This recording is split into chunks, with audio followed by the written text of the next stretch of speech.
Firman-Mu pelita bagi kakiku, terang bagi jalanku.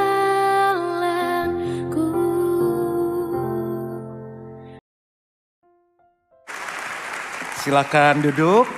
Selalu senang bersama dengan keluarga GB Gilgal. Apa kabar? Berapa banyak yang siap untuk belajar firman Tuhan? Oke, saya mau sharing. Kalau bulan ini tema kita adalah back to basic. Kembali kepada dasar. Banyak orang gak suka, dasar cetek. Tapi banyak kehancuran terjadi karena dasarnya gak benar. Pernah dengar orang yang ngomong Inggris ngaco banget? You eat where? Jadi makan di mana? Maksudnya kan where do you eat? Itu karena dasarnya nggak benar. Orang ngomong bahasa Inggris tuh mesti punya basic, paling nggak dia ngerti 16 tenses. Misalnya simple present tense, simple past tense, lalu present continuous tense, present perfect tense 16. Dia harus kuasai 164 tiga bentuk kata itu, drink, drank, drunk, eat, ate, eaten, dig, dug, dug, itu harus ada. Jadi ngomongnya nggak sembarangan. Ada bangunan-bangunan yang retak karena dasarnya nggak bagus. Makanya kalau kita sekolah kan, sehebat-hebatnya kita, bro, anak gue rencana langsung masukin SMA. Iya soalnya kan gue kaya, gue beli sekolah. Nggak bisa, di mana-mana TK dulu, main-main dulu. Karena kalau terlalu serius nggak bermain, nanti setelah dia tua dia main-main. Karena kecilnya kurang bermain. Jadi kalau kamu tuh anak-anak kerjanya main-main. Memang job desk-nya anak-anak main-main. Nah kalau udah tua main-main, kita nggak bisa sulap dia jadi anak-anak lagi. Jadi biarin aja anak kecil main-main sampai dia puas, baru dia sekolah. Dia mau tidur, makan terus. Nggak yang makan terus dibilang makan terus, yang susah makan bilang anak saya susah makan pak sampai saya kasih obat cacing. Jadi biar aja basic natural. Makanya dasar negara kita adalah Pancasila. Dasarnya kuat, mau diombang-ambingkan berapa kali tetap kuat. Sekali merdeka tetap merdeka. Ya masih jauh 17 Agustus. Tapi basic itu sangat penting. Ya makanya sekolah dasar dulu tambah-tambahan, kali-kalian, kurang-kurangan, bagi-bagian. Nah bagaimana dengan kekristenan? Banyak kali pernikahan hancur karena nggak ikut pre-married. Makanya kenapa men's camp tuh perlu ikut, itu dasar kepriaan. Gue kurang pria apa, pastor anak 7, pastor cuma 1. Bukan masalah 7, kucing juga anaknya banyak om. Tapi kan dasarnya jadi pria. Nah makanya kenapa pre-married penting. Ada yang bilang oh lebih gampang masuk surga daripada kawin di Gilgal. Terserah. Tapi kita sangat perhatikan namanya basic atau dasar. Nah kekristenan juga seperti itu. Jangan sampai kita kira marah, kecewa, sedih setelah lama jadi orang Kristen. Kok gini sih ikut Tuhan? Lalu kita nyalain gereja, nyalain ya ketua selnya disalahin. Sedangkan ada banyak PR dasar yang dia gak selesaikan. Nah firman Tuhan bilang dalam Yohanes 10 ayat 10. Pencuri datang hanya untuk mencuri dan membunuh dan membinasakan. Kalau kita Kristen rasa hidupnya banyak yang hilang. Kemungkinan pemimpinnya masih setan. Tetapi Yesus datang, kalau pemimpinnya Yesus, dia datang supaya mereka mempunyai hidup dan mempunyainya dalam segala kelimpahan. Kalau orang Kristen dengar kelimpahan pasti pikirnya duit, banyak duit, cien. Enggak, dia datang untuk memberikan hidup, coba ambil nafas sama-sama, 2, 3. Hidup di dunia dan juga setelah kita mati kita punya hidup yang kekal. Yang kelimpahan itu apa? Tuhan yang di dalam kita. Tuhan yang adalah kasih. Sehingga kita melimpah dengan damai, sukacita, bisa mengampuni orang lain.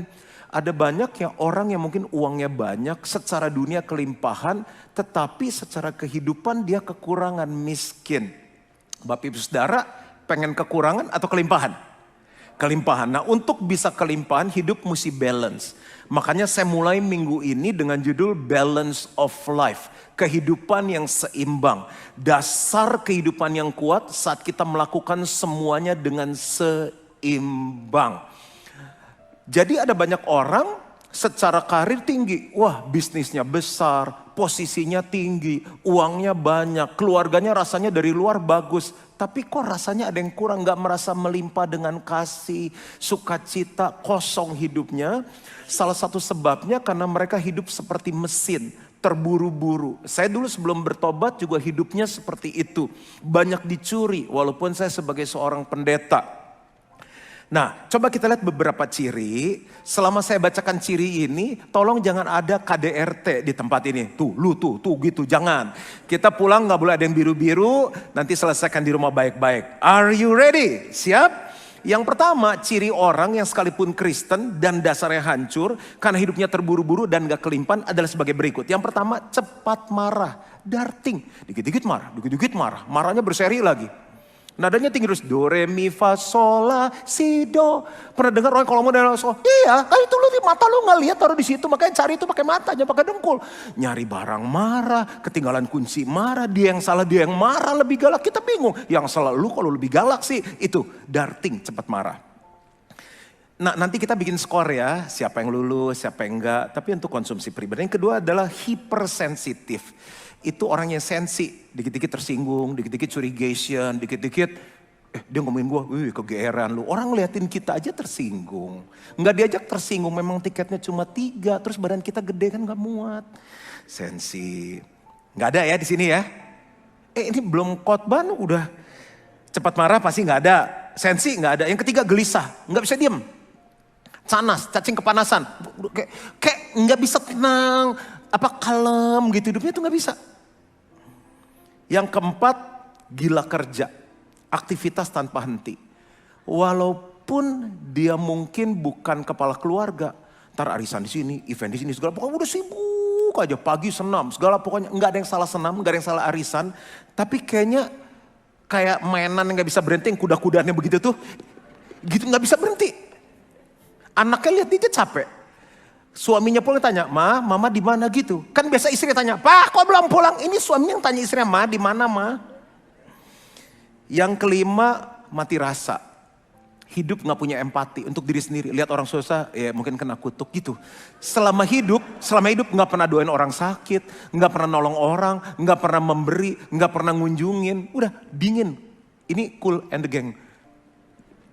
Hidupnya oke, tapi itu bukan kelimpahan yang Tuhan mau. Itu gak balance hidupnya. Yang berikutnya adalah, nomor berapa sekarang? 6 ya.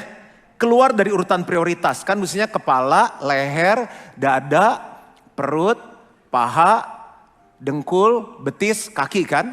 Kalau orang jalan pala di bawah kaki di atas bisa gak? Bisa, sirkus. Itu pun karena dibayar, habis itu minum Panadol. Nah, ada orang yang karena Kristen, dan dia hidup dalam terburu-buru, basicnya kacau, prioritasnya salah.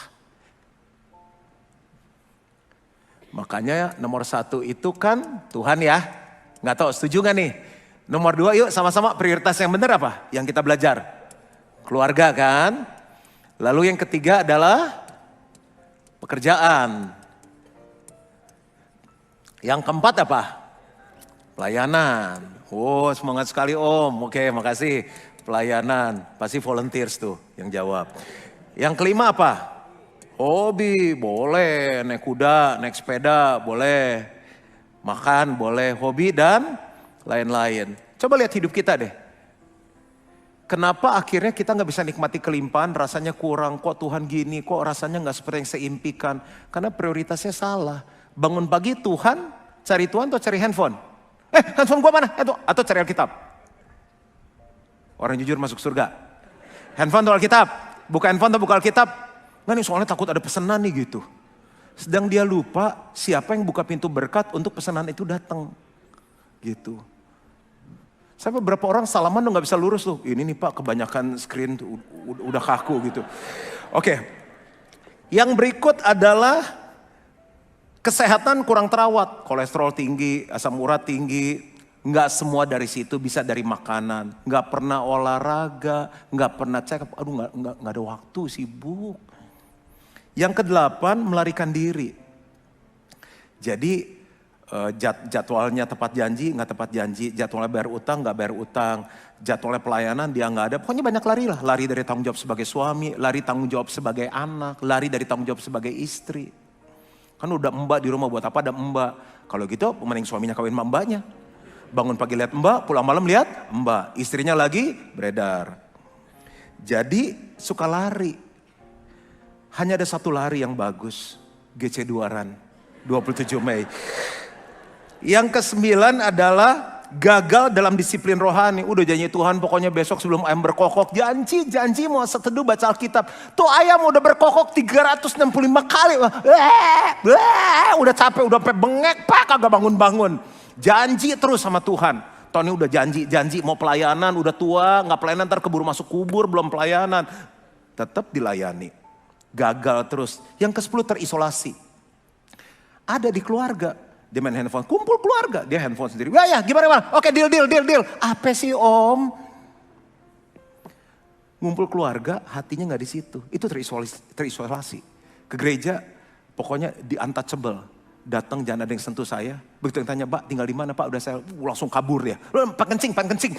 Pulang pun nggak mau tersentuh.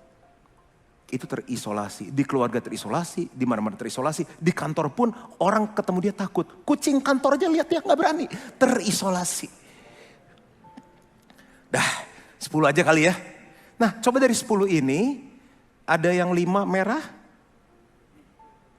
Harapan saya tinggi. Ada yang semuanya biru. Kalau banyak merahnya, kemungkinan ada banyak dasar yang perlu diperbaiki. Puji Tuhan ada jalan keluarnya. Kejadian 2 ayat 1 sampai 3. Demikianlah diselesaikannya langit dan bumi dan segala isinya. Ketika Allah pada hari ke-7 telah menyelesaikan pekerjaan yang dibuatnya itu, hari ke-7 itu Sabat. Berhenti itu Sabat, berhentilah ia pada hari ke-7 dari segala pekerjaan yang telah dibuatnya itu. Ada orang Kristen yang lebih hebat dari penciptanya, enggak pernah berhenti. Lalu Allah memberkati hari ke-7 itu, Allah memberkati Sabat dan menguduskannya. Karena pada hari itulah ia berhenti dari segala pekerjaan penciptaan yang telah dibuatnya itu. Jalan keluar daripada kehidupan kekristenan yang terburu-buru dan dasarnya parah adalah melakukan Sabat. Sabat itu apa sih? Kita lihat artinya. Berhenti bekerja atau beristirahat. Di Indonesia rata-rata libur Sabtu Minggu. Ada yang liburnya cuma Minggu. Tapi kita untuk yang sehari-hari bekerja, aplikasinya gimana? Ambillah waktu untuk kita itu melakukan Sabat. Karena di situ dikatakan apa? Allah memberkati. Ada 3 kata penting. Yang pertama Allah memberkati. Coba bilang sama-sama, Allah memberkati. Kita berpikir dengan kita sibuk, Allah memberkati. Tapi ingat, dia memberikan berkat kepada yang dicintainya pada waktu ia tidur. Justru di saat kita lagi istirahat itulah Tuhan memberkati kita. Dan kita pikir enggak, pokoknya Sabtu toko harus buka, Minggu harus buka, enggak ada tutup. Tuhan sayang kita 7 kali 24 jam, kita buka toko 7 kali 24 jam. Dari mana ayatnya? Tuhan aja nyiptain kita berhenti, kita enggak berhenti. Tes. Enggak kok, kita Sabtu Minggu libur kok. Tes. Saya enggak pernah bilang orang bohong, enggak. Coba ya. Senin sampai Jumat kerjakan ya. Sabtu ngapain? Ayo jawab. Saya mulai ya. Dimsum. Oke, apa lagi? Tidur. Oke. Bapak Ibu nggak ada agenda hari Sabtu? Mall, bagus. Jarang orang Indo kan. Minggu kemana? Taman, piknik jarang. Debu. Oke. Nonton, terus? Gym. Beberes ya ampun. Urusan rumah, URT, urusan rumah tangga. Saya kalau telepon sekretaris Sabtu, Lis gini, bentar kok lagi jemur baju gitu katanya. Tahu kok masak dulu, oke saya maklumi. Udah ya, Minggu. Gilgal. Masa Minggu kelabing kan gak cocok, kayak gereja. Apalagi? Makan, pasti habis ini jelas Gilgal mah. Makan, habis itu? Molor lagi, ampun. Ya kan daripada ke tempat gak benar bagus. Gereja, makan, tidur. Ini Sabat gak sih? Ada orang Sabtu Minggu lebih sibuk malah dari hari biasa. Akhirnya apa? Hidup kita kayak mesin puter terus. Toto udah 50, toto udah 60. Ada yang berpikir, ini firman kurang buat saya kurang tepat nih, saya masih pelajar. Papa saya waktu saya mau ambil SMP, diajak saya ke Carita, ke Anyer. Coba kamu doa, gue bingung masih umur segitu suruh doa gimana. Pilihan saya itu hari Kanisius, Pangudi Luhur, terus Tarakanita. Nah, suruh doa, mau kuliah gitu. Jadi saya ngalami momen-momen di mana kita harus berhenti. Justru di saat itu Tuhan mau memberkati kita. Nanti saya jelasin Sabat tuh ngapain. Emang udah jadi gak boleh ke mall? Enggak, jadi orang Kristen yang normal aja. Pokoknya saya mau kasih tahu kalau kita ambil Sabat, mungkin ya Sabtu belum bisa seharian, setengah hari, 4 jam. Mungkin hari itu gak nyentuh handphone supaya anaknya lihat maminya yang dulu, yang normal. Dan anak-anak juga jangan main games, family time, itu bisa Sabat. Lalu dikatakan Allah menguduskannya, artinya apa? Banyak kita gak kudus. Senin tuh sampai Jumat banyak polusi lah, pemikiran-pemikiran dunia. Kapan kita bisa duduk?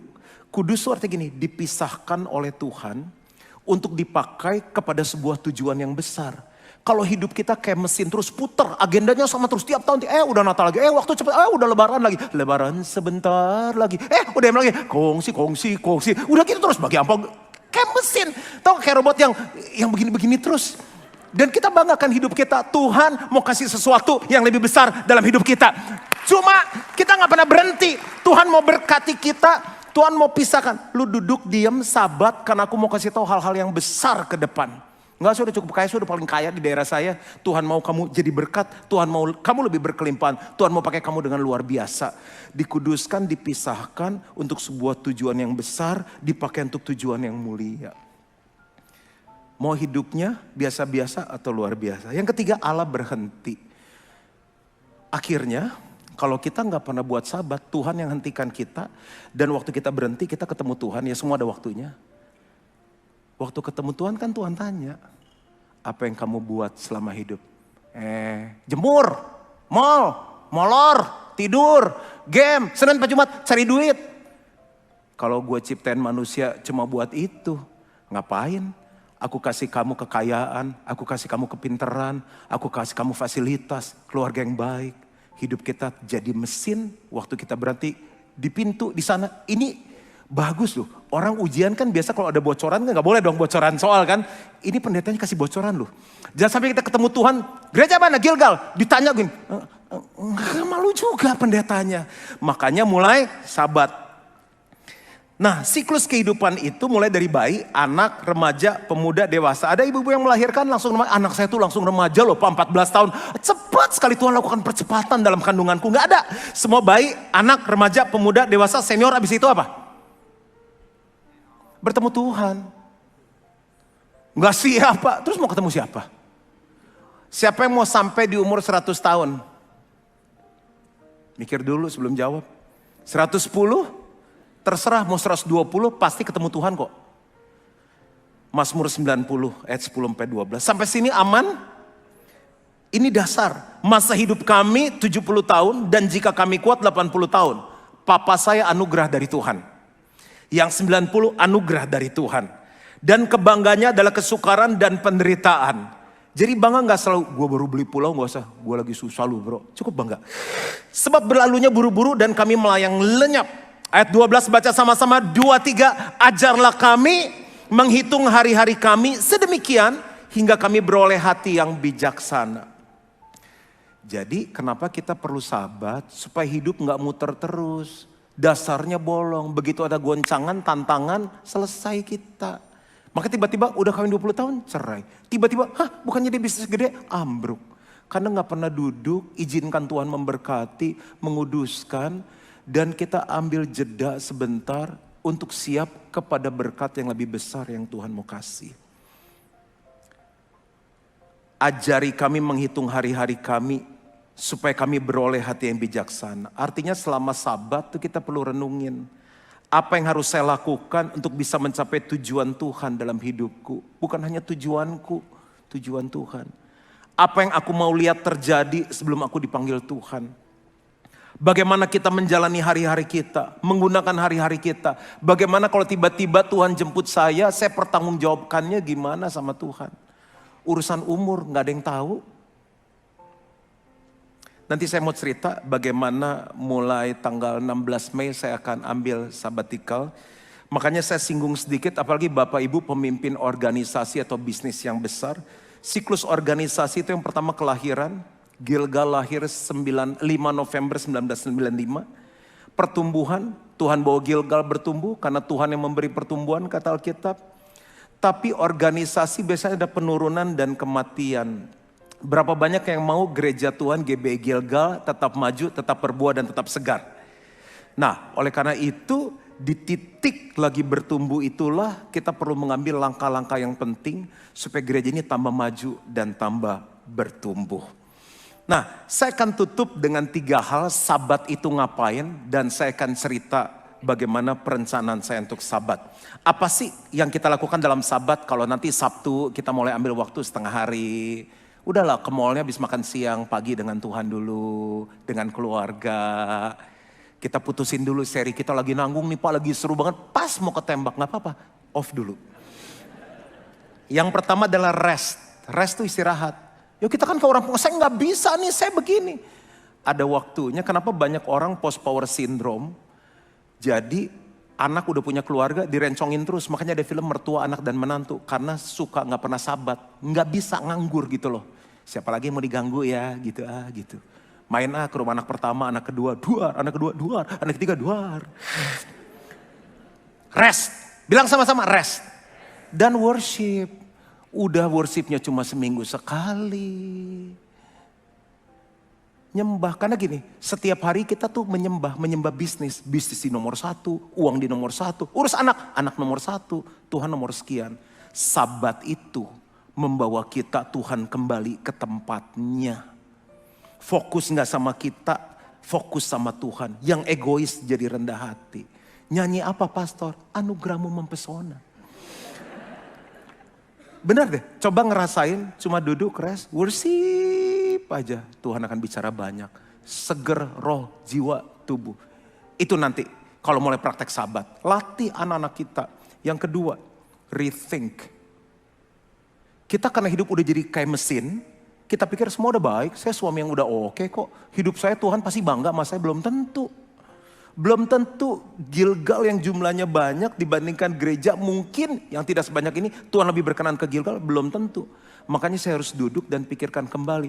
Benar gak ya selama ini saya udah jadi suami yang baik, jadi pemimpin yang baik. Benar gak hidup saya memuliakan Tuhan. Benar gak ya selama ini saya bilang ini bisnisnya Tuhan tapi semuanya sebetulnya untuk aku. Ada banyak hal yang perlu kita pikirkan kembali.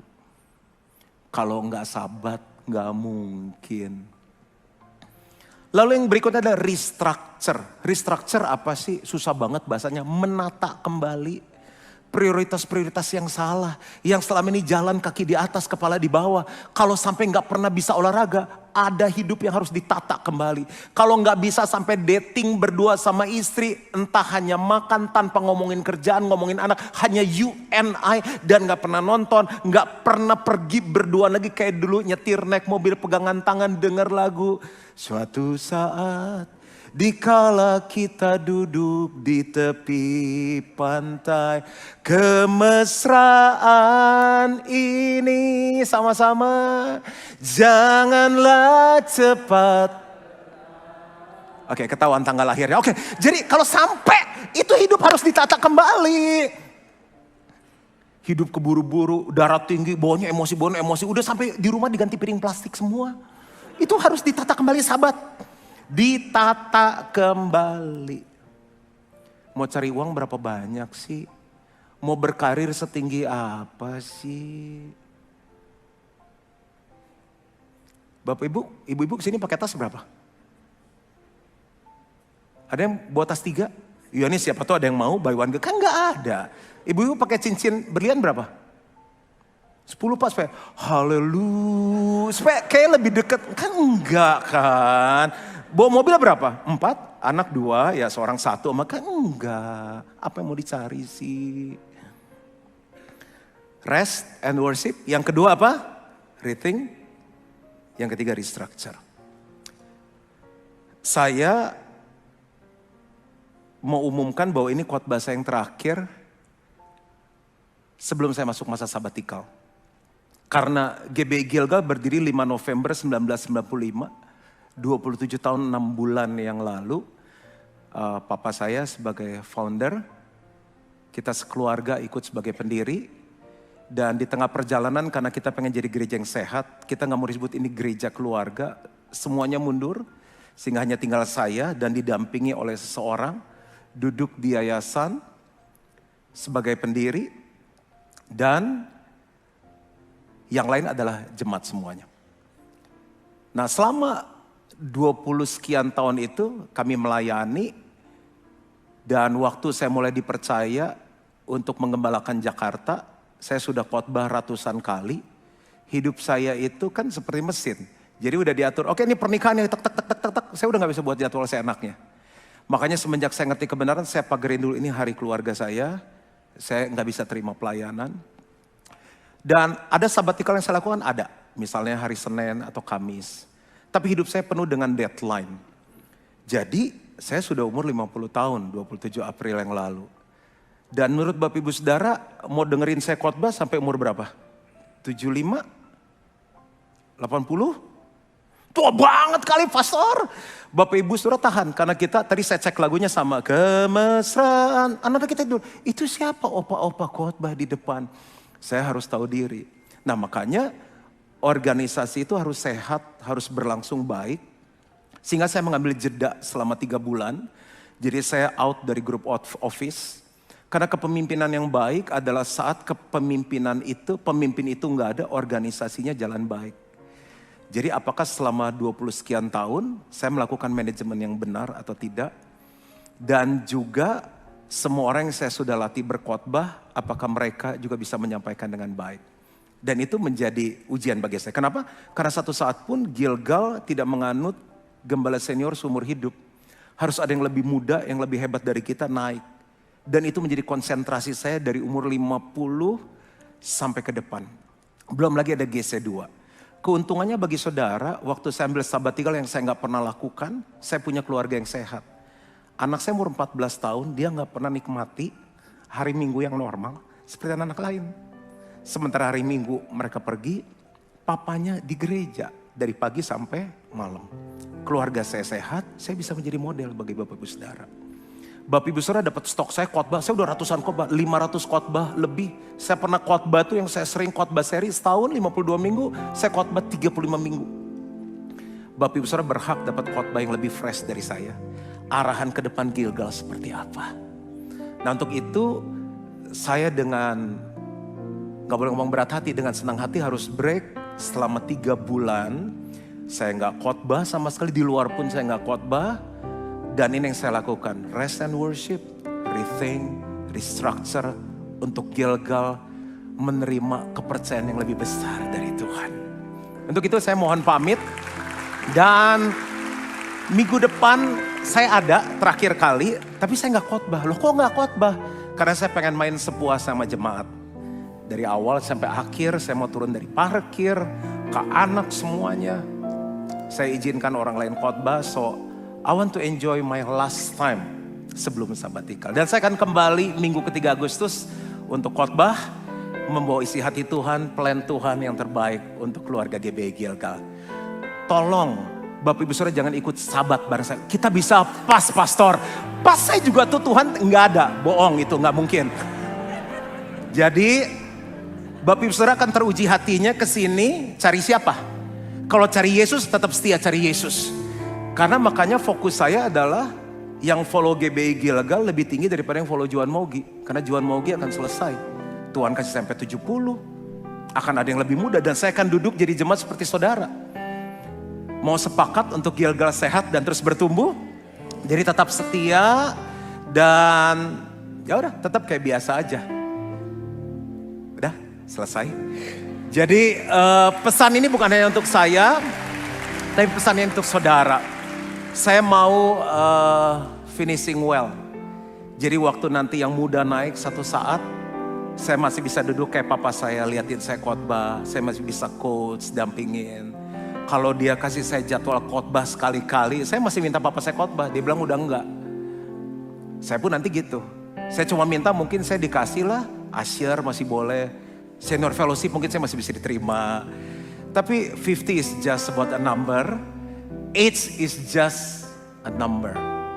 Masih ada mungkin 10, 15, 20 tahun lagi saya gak tahu. Tuhan kasih saya kuat. Tapi tolong untuk kita yang bukan pendeta, praktek sabat ya. Dan Tuhan akan percayakan hal-hal yang besar. Tuhan memberkati. Mari bangkit diri sama-sama.